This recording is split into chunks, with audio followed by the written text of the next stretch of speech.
BJP ప్రవేశపెట్టిన వక్ఫ్ బిల్లును తాము వ్యతిరేకిస్తామని Congress party cantonment MLA Sheikh Akbar అన్నారు. వక్ఫ్ భూములు అంటే భగవంతునికి చెందిన భూములను, అవి ముస్లింలోని పేదవారికి సహాయపడే విధంగా మత పెద్దలు వాటిపై నిర్ణయాలు తీసుకుంటారని, అలాంటి వాటిపై చట్టసభలో బిల్లులు పెట్టి లాక్కోవడం అన్యాయమని అన్నారు.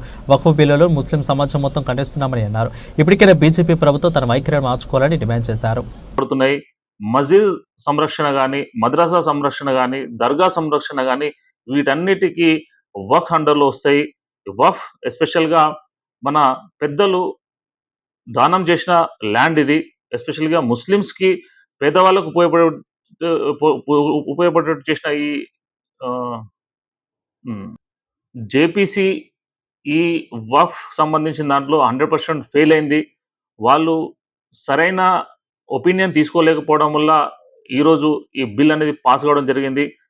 ఎందుకంటే ముస్లిమ్స్ అందరూ వ్యతిరేకించినప్పుడు జేపీసీలో ఉన్న మెంబర్స్ అందరూ ఎంపీస్ యొక్క అభిప్రాయం తీసుకోవాలి, మత పెద్దల అభిప్రాయం తీసుకోవాలి.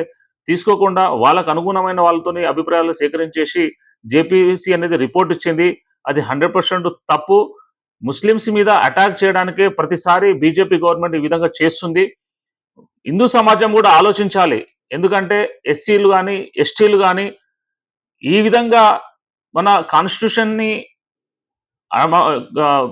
బద్నాం చేస్తూ, కాన్స్టిట్యూషన్ మీద అటాక్ చేస్తూ మోడీ గవర్నమెంట్ ప్రతిసారి ఏదో విధంగా తీసుకొస్తుంది. ఈరోజు ముస్లిమ్స్ జరిగింది, రేపు క్రిస్టియన్స్ జరుగుతుంది, తర్వాత ఎస్సీస్ జరుగుతుంది, ఎస్టీస్ జరుగుతుంది. మనందరం మేలుకోవాలి. ఇలాంటి చట్టాలకు అగనెస్ట్గా మనం పోరాటం చేయాలి. దీనికి ముస్లిం కమ్యూనిటీ ఈ బిల్ని రిజెక్ట్ చేస్తుంది.